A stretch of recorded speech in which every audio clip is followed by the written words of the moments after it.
Justin Trudeau sworn in as Canada's Prime Minister. Finlandia burglar arraigned. I'm Dan Kampanen. And I'm Hannah Schutzkis, and this is Public Eye News.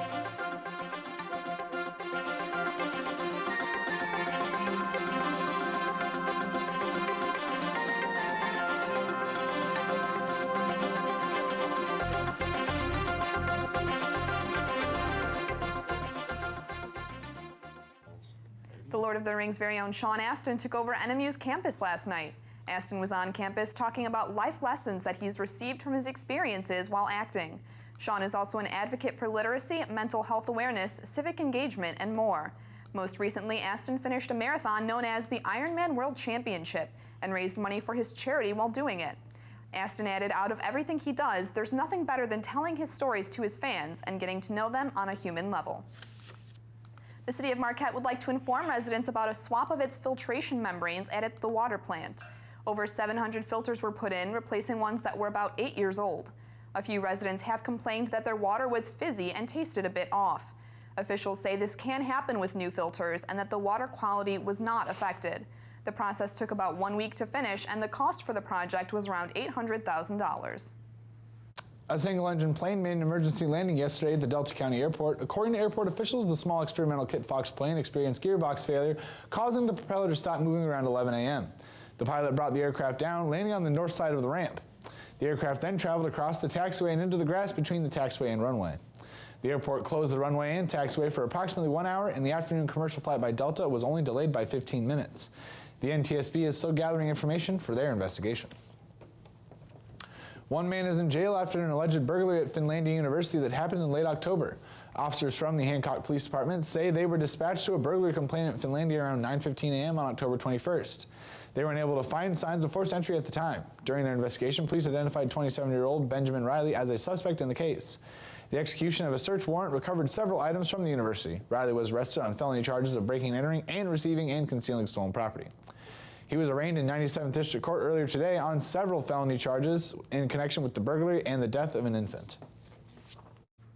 A new plan has been approved by the Michigan Senate to increase road spending, including a 20% hike in vehicle registration fees and a 7.3-cent gasoline tax. The chamber voted 20 to 18 yesterday on the information. The House will later vote to send the bills to Governor Rick Snyder. The bills would shift $600 million in general funds a year to the transportation budget in the 2020-21 fiscal year and beyond. Legislation would also make lower and middle-class homeowners and renters eligible for generous homestead property credit.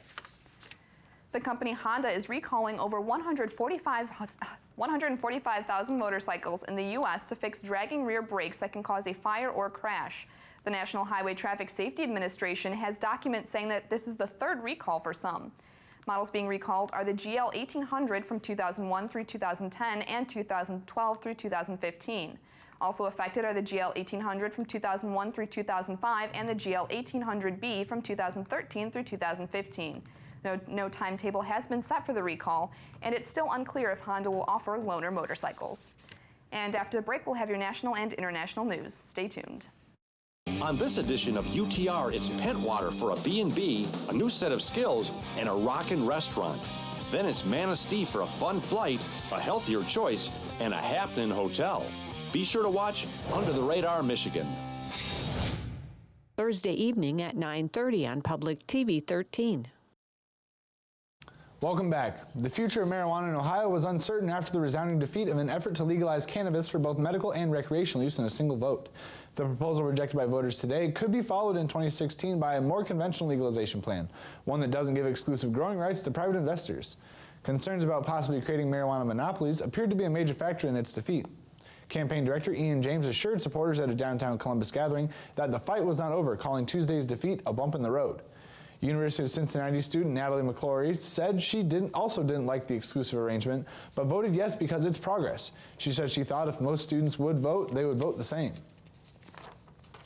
And investigators now say the death of a decorated police officer in Illinois 2 months ago was not a murder, but a staged suicide by a cop involved in criminal activity. Marley Hall has the latest from New York. Authorities in Fox Lake, Illinois say the death of Lieutenant Joe Glinowitz was a carefully staged suicide. We have determined this staged suicide was the end result of extensive criminal acts that Glinowitz had been committing. After reviewing thousands of text messages, phone calls, and emails, investigators have determined Gliniewicz was stealing and laundering money. Thousands of dollars were used by Gliniewicz for personal purchases, travel expenses, mortgage payments, personal gym memberships, adult websites. The highly decorated officer was on patrol in September when he was shot with his own weapon. Gliniewicz had radioed that he was chasing 3 suspects on foot before his body was found. That sparked a massive manhunt that left the small community on edge.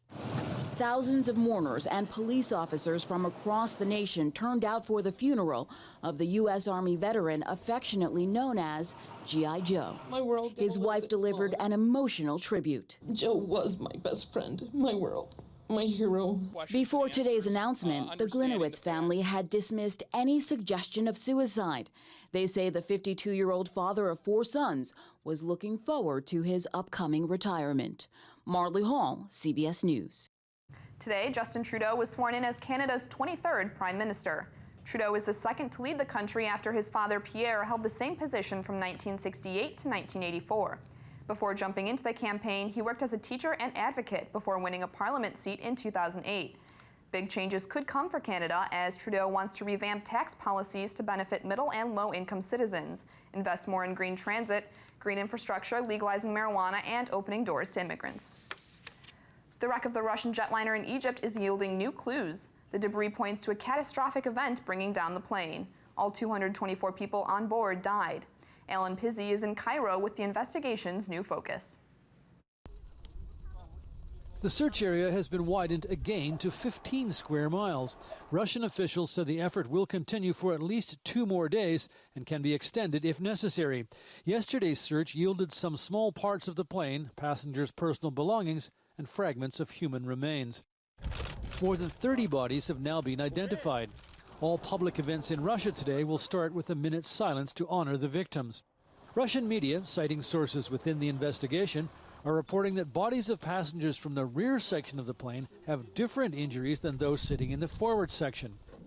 The tail section was found nearly 3 miles from the main fuselage, reinforcing the theory that it broke off due to damage caused 14 years ago when the plane suffered what is known as a tail strike, the tail of the plane hitting the ground before the wheels on landing.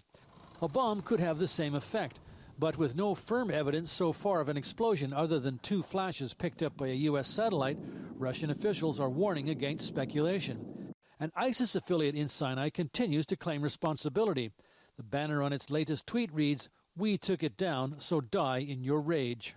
According to strict international protocols, final judgment on what happened must include experts from Russia, Egypt, France, Ireland, Germany, and Airbus, all of whom have vested interests of one kind or another. Alan Pizzi, CBS News, Cairo.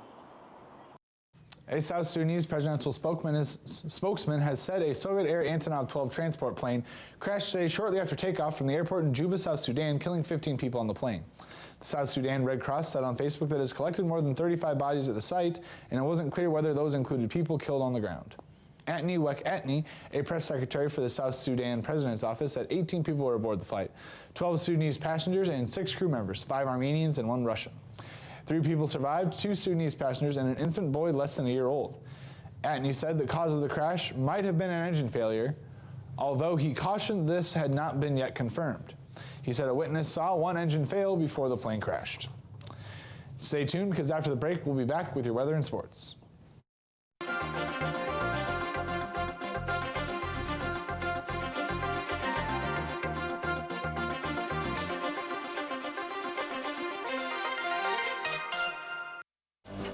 Next time on PBS Arts, Cheetah Rivera. I like to be in America. On stage, she is riveting. A boy like that would bring you sorrow. And in life, she is iconic. She's starred in some of the most famous musicals in Broadway history. Join us for an intimate look at an amazing career still in motion when Great Performances presents Cheetah Rivera, A Lot of Living to Do. Friday evening at 9 on Public TV 13. Hello, welcome back to Public Eye News. It was a beautiful day out today. I'm Eric Shapiro with a look at your weather. And we didn't set any records, but it was nice giving it the old good college try. Currently, it is 57 with a winds at 9 miles an hour at south-southwest, and a barometric pressure of 29.99 inches and dropping.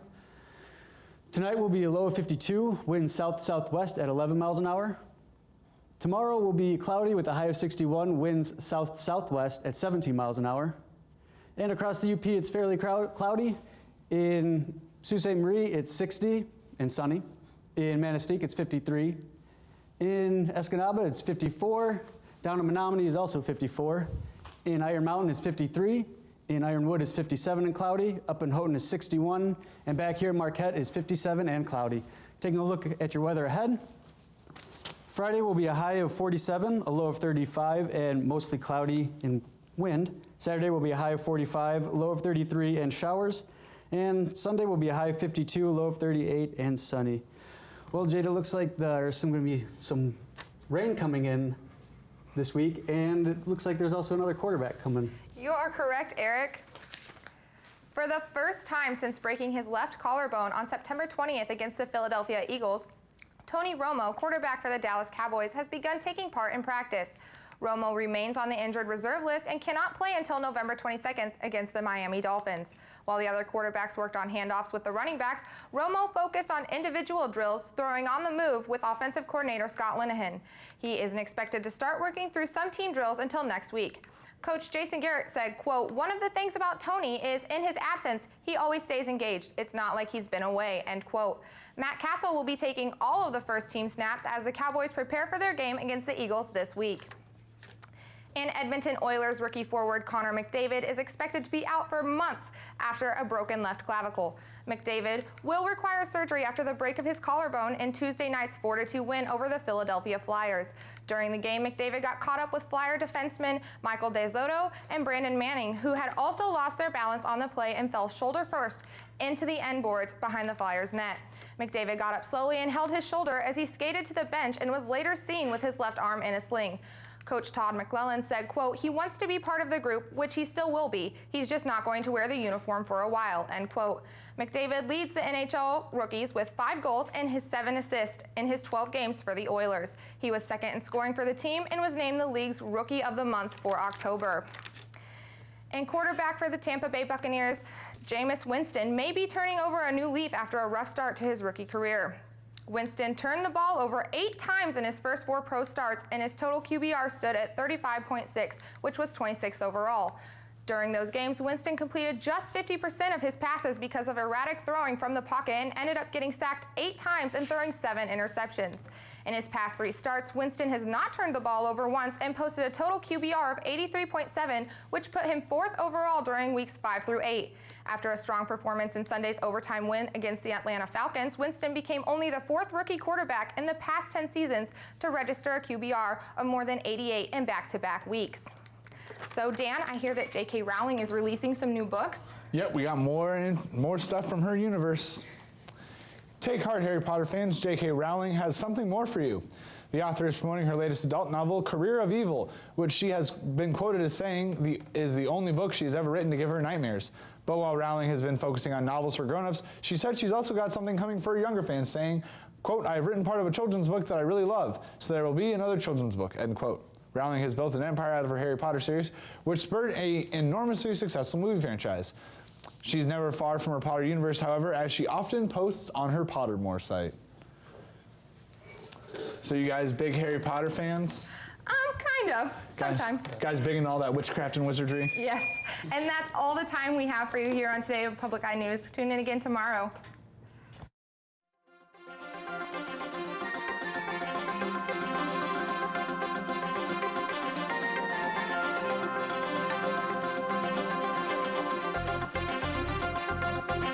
The preceding program was produced in studios located in the Edgar L. Hardin Learning Resources Center by WNMU-TV, Northern Michigan University Public Television.